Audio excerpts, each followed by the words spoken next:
Good morning, everybody. 9 a.m. Saturday, February 17th, 2018, Central Standard Time, Earth, here in the third dimension, as we understand it. So, many people ask me, because I'm just that popular and everybody wants to know what I think. Many people ask me, if you're getting into prepping, preparedness, survivalism, aka life 100 years ago, what are the first things you should do?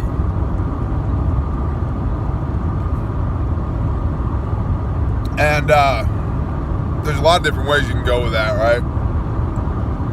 That depends on bug in versus bug out, my opinion. So, I think the first thing that you should do, and I think I'll title this Prepper First Steps. I think the first thing that you should do is get a bug out bag. Just get a bag, right? You don't have to spend tons of money on this. You can look up Sooth, SOOTH00, on YouTube, and he has a video on a Walmart bug out bag, the basics. I think it's like $87. You don't have to do everything he does. In fact, I don't do everything he does. And you can do certain things differently, but anywhere between, $100 and a few $100 will get you a bug out bag. Okay? Fully stocked. What should be in there? The 5 C's of survival. Look up Dave Canterbury, 5 C's of survival.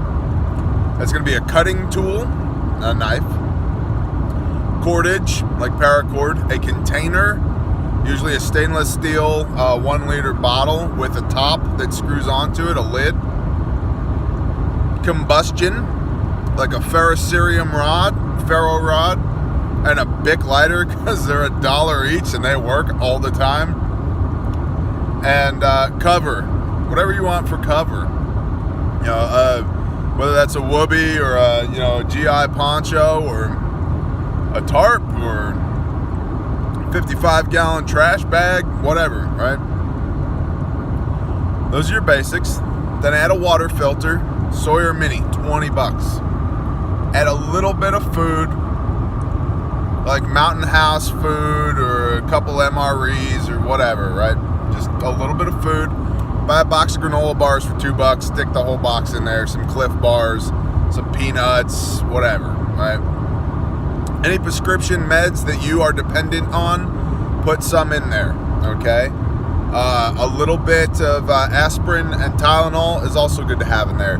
A small first aid kit, $20, $25. Put it in there. Nothing that exceeds your capabilities to use. Okay, if you don't know what a nasopharyngeal airway is or a hyphen chest seal, I don't know if you should be carrying those around.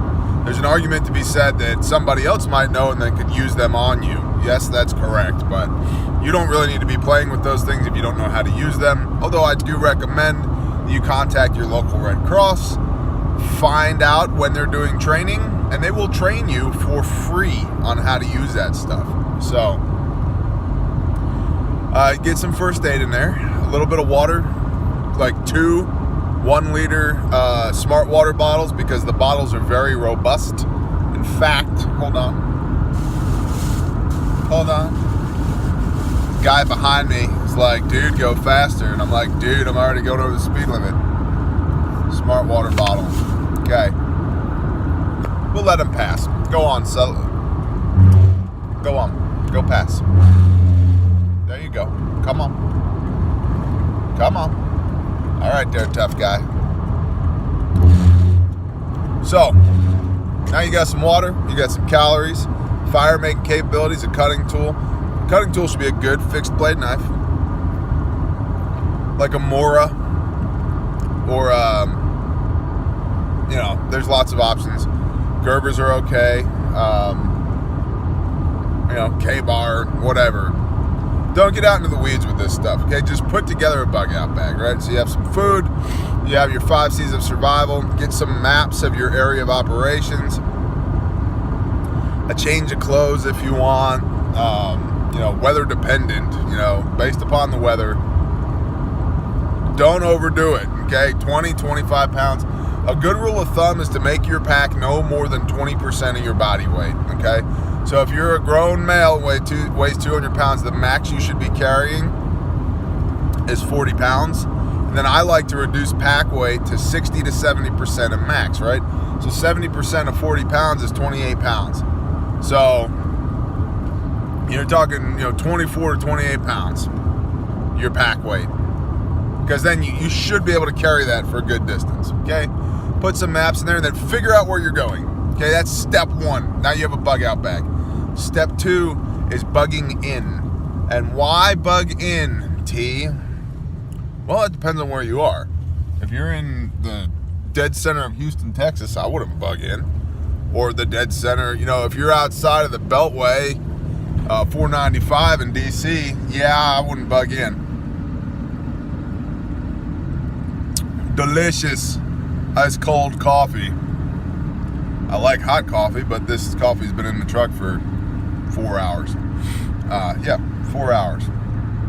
We've been up since, we've been in the truck since 5 a.m. running around doing. Alright, so yeah. But bugging in, if you're in a suburban location or a rural location, I would recommend. At least until you absolutely have to bug out. And here's why. Because you can stack resources when you bug in. Okay? You can, I have firewood, right? I have 55-gallon drums of water stocked up. I have lots and lots and lots of food, blankets, first aid, radios, two-way radios, ham radios, CB radios, lots of ammunition, lots of firearms, like all that stuff that you're not going to be able to carry on your back. So the lowest common denominator of a system for preparedness should be just like the military or the militia, which is a man-portable system, right? But man-portable systems require resupply. And that's something that a lot of people in the prepper community miss, is they think that they're going to go out and live in the wilderness indefinitely with the 100 pounds of gear they have stacked on their back.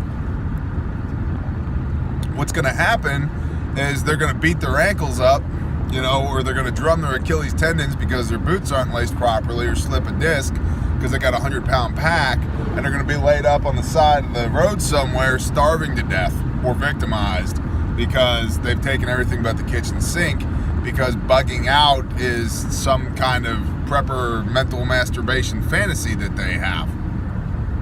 I don't advise it unless you absolutely have to do it. Coffee. So bug in as much as you can, as long as you can. And then establish these benchmarks for you and whoever's going to be there with you. First, you want to get a month's worth of food put up, okay? And get water filtration, water purification, iodine tablets, whatever, and water storage, okay? Then get 3 months worth of food. Like literally, you could not buy groceries for 3 months, okay? Get more water for water purification, more water filtration, more water storage, and then figure out how are you going to re-up your water, okay? Is it 5-gallon buckets that are hooked to your bicycle and you have a place that you can go grab water from? Is it rainwater collection? Do you have a well with a hand pump? Like, what's your deal? Figure that out, okay? Then get up to 6 months worth of food for you and everybody in your house. 6 months. Continue to work on your water. Start building your medical. Buy a good trauma kit. Got one right down there in the truck. Buy a good trauma kit. It's about $100 on Amazon. Go to those Red Cross courses and learn how to use it. Okay? Now get up to 9 months worth of food. Buy some firearms if you don't already have them. What firearms should I buy, T? There are 5 that I think everybody should have. And I'll tell you why, real quickly. You should have a 9mm pistol. It's the most common handgun round in the world. And I say this wearing a 45 pistol on my hip right now. I don't love 9mm, but it's size and weight efficient. It hits hard enough if you hit the central nervous system, which is basically a straight line from the center of your forehead down to your groin, okay? And it's compact, it's readily available, it's fairly cheap to shoot and train with. And you know, you can go pick up a Canik TP9 for $320. You can get a Glock 19 for $500. You know, you can pick up a SIG, $500-600. You know, there you have options here. Keltec PF9, a little Taurus PT111, whatever. Like, just go get a 9mm pistol.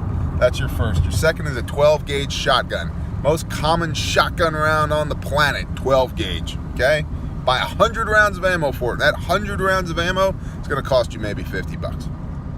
Maybe $50. Okay? Get a 22 rifle. What kind? Whatever. Don't care. Just get a 22 rifle. Why? Size and weight efficient for sure. Excellent small game round. I do not recommend it for self-defense, but just get a 22 rifle. Okay? A couple $100 at Walmart. You get 550 rounds for $20-ish these days. You can scope it, iron sights, dot sight, whatever, but cheap to train with, an excellent intro gun. Just get a 22 rifle. Get an AR. Should I really get? Yes, get an AR. If you are in a constitutionally restricted state, get a something else that shoots 223/5.56. Why? Again, size and weight efficient, extremely common round. Extremely common round. And it hits hard enough with the proper ammunition at the proper range. And, I mean, battlefield pickup is a real thing. I've talked about this before. It's a real thing. You will be able to find, if you look hard enough and look in the right places, all of these ammunitions all over the place, okay? And lastly, a long gun, some kind of bolt action rifle.